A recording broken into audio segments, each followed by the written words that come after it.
जय हिंद दोस्तों, स्वागत है आप लोग की आपके अपने यूट्यूब चैनल मैथ वाला गुरुजी पे। दोस्तों, आप लोग के लिए 10वीं कक्षा का जो कि आपको चैप्टर नंबर 4 हिंदी का नाखून क्यों बढ़ते हैं, नाखून क्यों बढ़ते हैं, इस चैप्टर का आपके लिए 20 इंपॉर्टेंट क्वेश्चन लेके आ चुके हैं। आप 20 में से हमको 15 सही करके दिखाइएगा। तो चलिए क्लास को स्टार्ट करते हैं। आपको 5 सेकेंड का समय भी दिया जाएगा। यहाँ पे कहा गया है, लेखक के अनुसार मनुष्य के नाखून किसके जीवित प्रतीक है। लेखक के अनुसार मनुष्य के नाखून किसकी जीवित यानी प्रतीक है। और आपको 4 ऑप्शन देखने के लिए यहाँ पे मिल रहा होगा। इसी तरह से आपके ऑब्जेक्टिव रहने वाला है। तो आप लोग फटाफट नीचे कमेंट बॉक्स में हमको बताइएगा जिसका सही आंसर क्या हो जाएगा। और वीडियो का अगर लाइक नहीं किए हैं तो लाइक कर दीजिएगा, और चैनल पर पहली बार आए हैं तो चैनल को सब्सक्राइब करके बेल ऑल कर लीजिएगा। तो इसका बिल्कुल सही आंसर हो जाएगा ऑप्शन नंबर सी, पार्श्वी वृत्ति के, यानी कि पुराने हम लोग का पार्श्वी युग का वह प्रतीक एक रह गया है। यहाँ पे आपको दूसरा क्वेश्चन देखने के लिए मिल रहा होगा। कहा गया, हजारी प्रसाद द्विवेदी का जन्म कब हुआ था। लेखक के बारे में आप लोग पढ़े होंगे तो यहाँ से आपको क्वेश्चन आएगा ही, इसीलिए सभी लेखक का जन्म आप जरूर याद कर लीजिएगा और मरण भी याद कर लीजिएगा, दोनों चीज़ याद रखिएगा। चलिए, उम्मीद है अगर आप पढ़े होंगे तो आप आसानी से बता सकते हैं। इसका सही आंसर हो जाएगा option number A, option number A 1907 ईस्वी में।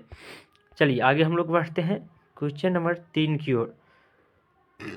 कहा गया है यहाँ पे, हजारी प्रसाद द्विवेदी किस निबंध की रचयिता है, किस निबंध की रचयिता है। और यहाँ पे आपको 4 ऑप्शन देखने के लिए मिल रहा है। आप लोग फटाफट नीचे कमेंट बॉक्स में बताइएगा। अगर आप नहीं अभी तक याद किए हैं जो लेखक और उसका चैप्टर का नाम, तो याद कर लीजिएगा। यहाँ से आपको 4 से 5 क्वेश्चन फिक्स से आपको रहने वाला है। तो इसका बिल्कुल सही आंसर हो जाएगा option number B. Option B आपका बिल्कुल सही हो जाएगा, नाखून क्यों बढ़ते हैं, यही चैप्टर इसने लिखे हैं। चलिए आगे की ओर हम लोग बढ़ते हैं क्वेश्चन नंबर 4 की ओर। चलिए चौथा क्वेश्चन जैसे कि आपको देखने के लिए मिल रहा है, आचार्य हजारी प्रसाद द्विवेदी का जन्म कहाँ हुआ था। लेखक के बारे में आपको पूछा ही जाएगा, इसीलिए एक पेज में आपको इसके बारे में पूरा डिटेल दिया हुआ रहता है, कौन विश्वविद्यालय में पढ़ा, कहाँ से क्या हुआ, ये सारी चीज़ आप लोग को याद कर लेना है। और आप लोग को हम बोले थे शुरू से ही आप लोग को ऐसे करते चलना है, तो अभी तक आपको याद हो गया हुआ रहता। तो इसका बिल्कुल सही आंसर हो जाएगा option number A, Uttar Pradesh. कहाँ, उत्तर प्रदेश। चलिए आगे हम लोग बढ़ते हैं क्वेश्चन नंबर 5 आप लोग की स्क्रीन पे देखने के लिए मिलेगा। कहा गया यहाँ पे, आचार्य हजारी प्रसाद द्विवेदी का मृत्यु कब हुआ। देखिए पूछ दिया ना, यानी कि आपको इस तरह से जन्म हो गया, मृत्यु हो गया, ये सारी चीज़ आप लोग को पूछ लिया जाएगा। तो अभी हम लोग जाने थे उसका जन्म कितना में हुआ था, और यहाँ पे पूछ दिया है जो उसका मृत्यु कितना ईस्वी में हुआ है। चलिए इसका बिल्कुल सही आंसर हम लोग देख लेते हैं।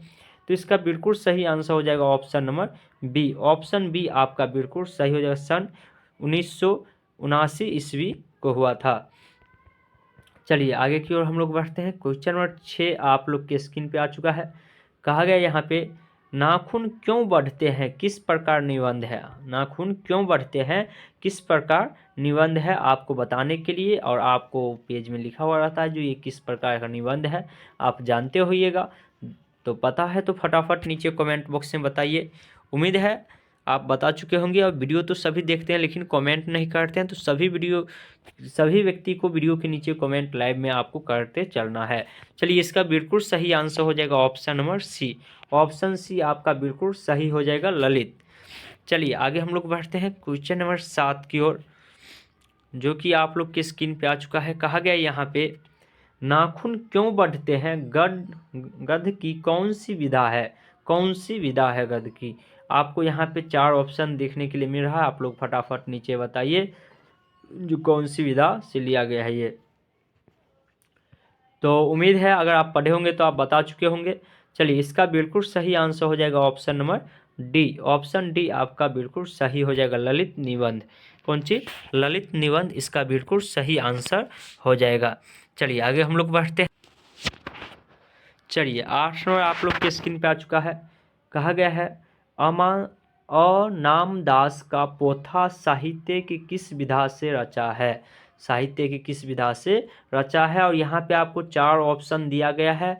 आप लोग फटाफट सभी नीचे कमेंट बॉक्स में बताइएगा जो इसमें कौन विधा से। देखिए बहुत आसान है हिंदी आपको, यानी कि व्याकरण से 40 नंबर रहने वाला है और 60 नंबर हिंदी से रहने वाला है, जिसमें कि इस बार आपको सुविधा भी है जो 100 ऑब्जेक्टिव दिया जाएगा, तो उसमें आप आसानी से 50 बना सकते हैं ऑब्जेक्टिव जब आपको याद रहेगा। नहीं तो उसमें भी आपको ये टारगेट लेके चलना है जो हिंदी में आपको 50 में 50 ऑब्जेक्टिव सही होना चाहिए, तो इसके लिए आपको गहराई से थोड़ा सा पढ़ना पड़ेगा।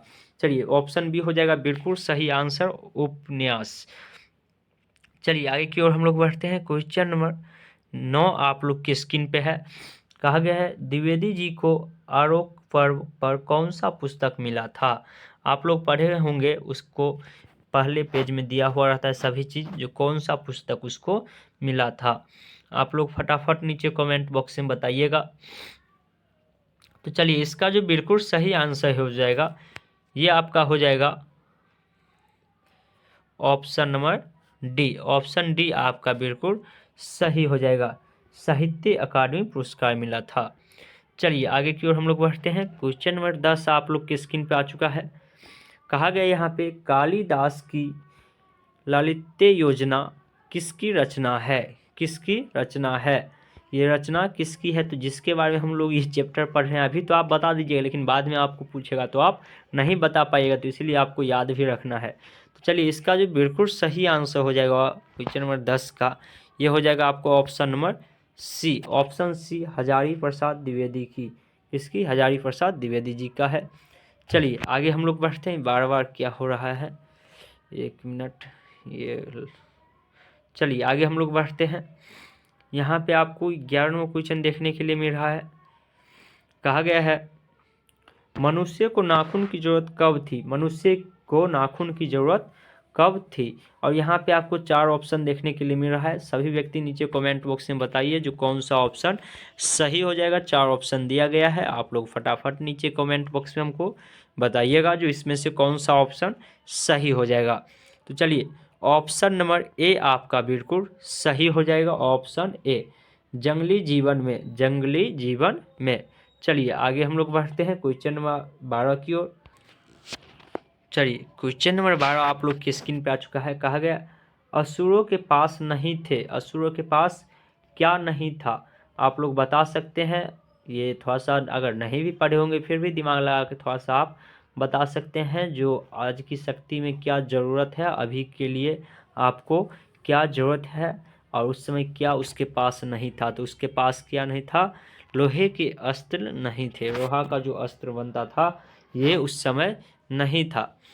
चलिए आगे हम लोग बढ़ते हैं। क्वेश्चन नंबर 13 आप लोग के स्क्रीन पे आ चुका है।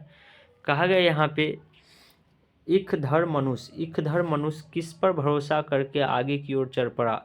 किसकी ओर भरोसा करके आगे की ओर चल पड़ा। यहाँ पे 4 ऑप्शन है, आप लोग फटाफट नीचे कमेंट बॉक्स से हमको बताइएगा जो इसका सही आंसर क्या हो जाएगा। आप लोग का क्वेश्चन नंबर 13 का सही आंसर क्या हो जाएगा, तो आप लोग बता चुके होंगे। इसका बिल्कुल सही आंसर हो जाएगा option number D, atom bomb नहीं था, एटम बम पर, एटम बम पर, एटम बम के बारे में, यानी कि वो भरोसा करके आगे की ओर चल पड़ा। चलिए 14वां क्वेश्चन आप लोग के स्क्रीन पे है। यहाँ पे कहा गया है अल्पज्ञ पिता कैसी जीव होता है, पिता कैसा जीव होता है, और 4 ऑप्शन आपको यहाँ पे दिया गया है। फटाफट आप लोग नीचे कमेंट बॉक्स में हमको बताइएगा जो इसका सही आंसर क्या हो जाएगा। चलिए इसका जो बिल्कुल सही आंसर हो जाएगा ये हो जाएगा आपको option number A. Option A आपका बिल्कुल सही हो जाएगा, ऑप्शन नंबर ए दयनीय आपका बिल्कुल सही हो जाएगा। चलिए 15वें क्वेश्चन की ओर हम लोग बढ़ते हैं। क्वेश्चन नंबर 15 आप लोग के स्क्रीन पे आ चुका है।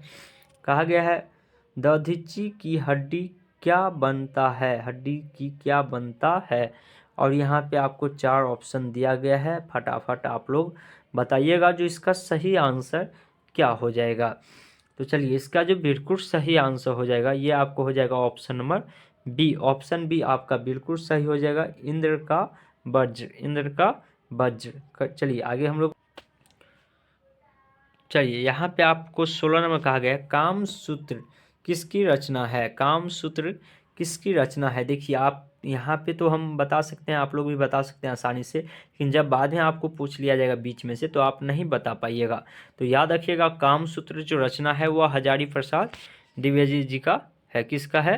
हजारी प्रसाद द्विवेदी जी का, यानी कि नहीं, ये आपको हो जाएगा ऑप्शन ए। Option A. उससे एक बार आप लोग देख लीजिएगा, ठीक है, इसको एक बार आप लोग देख लीजिएगा इस क्वेश्चन का आंसर। चलिए 17 नंबर आप लोग की स्क्रीन पे है। कहा गया पहले के मनुष्य नाखून क्यों बढ़ाते थे। पहले के मनुष्य नाखून क्यों बढ़ाते थे। तो ये तो आप लोग वैसे भी बता सकते हैं, दिमाग दिया है तो बता दीजिए, नहीं दिया है तो मत बताइएगा। पहले के आदमी नाखून क्यों बढ़ाते थे। तो चलिए इसका आंसर क्या हो जाएगा? ऑप्शन ए, अपनी रक्षा के लिए, यानी अपनी रक्षा करने के लिए वो क्या करता, नाखून का प्रयोग करता था। चलिए आगे हम लोग बढ़ते हैं क्वेश्चन नंबर 18 की ओर, जो कि आप लोग के स्क्रीन पे देखने के लिए मिल रहा होगा। कहा गया है अंग्रेजी भाषा में पद इंडिपेंडेंस की घोषणा कब हुई थी। कब हुई थी? आप लोग यहाँ पे 4 ऑप्शन है, फटाफट आप लोग नीचे कमेंट बॉक्स में तो बताइएगा जो इसका सही आंसर क्या हो जाएगा। चलिए इसका जो बिल्कुल सही आंसर हो जाएगा 18 नंबर का, ये हो जाएगा आपको option number B. Option B आपका बिल्कुल सही आंसर हो जाएगा, 15 अगस्त। चलिए आगे की ओर हम लोग बढ़ते हैं। क्वेश्चन नंबर 19 आप लोग की स्क्रीन पे है। कहा गया अपने ही अधीन रहना को अंग्रेजी में हम क्या कहते हैं। अपने ही अधीन रहने को अंग्रेजी में हम लोग क्या कहते हैं। तो 4 ऑप्शन है, आप बता सकते हैं आसानी से, जो अपने ही अधीन रहना को अंग्रेजी में हम लोग क्या कहते हैं। तो चलिए इसका जो बिल्कुल सही आंसर हो जाएगा, ये हो जाएगा आपको option number D, self dependence. चलिए आगे हम लोग बढ़ते हैं।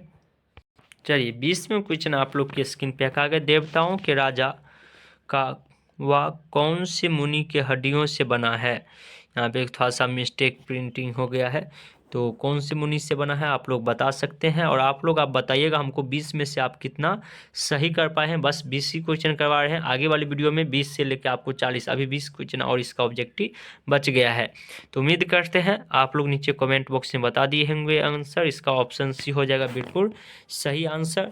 और चलिए आपको आगे वाले क्लास में 21 मिनट से आपको करवाया जाएगा। वीडियो को अगर आप लोग अभी तक लाइक नहीं किए हैं तो लाइक कर दीजिएगा, और चैनल पर अगर पहली बार आए हैं तो चैनल को सब्सक्राइब करके बेल आइकन ऑल कर लीजिएगा।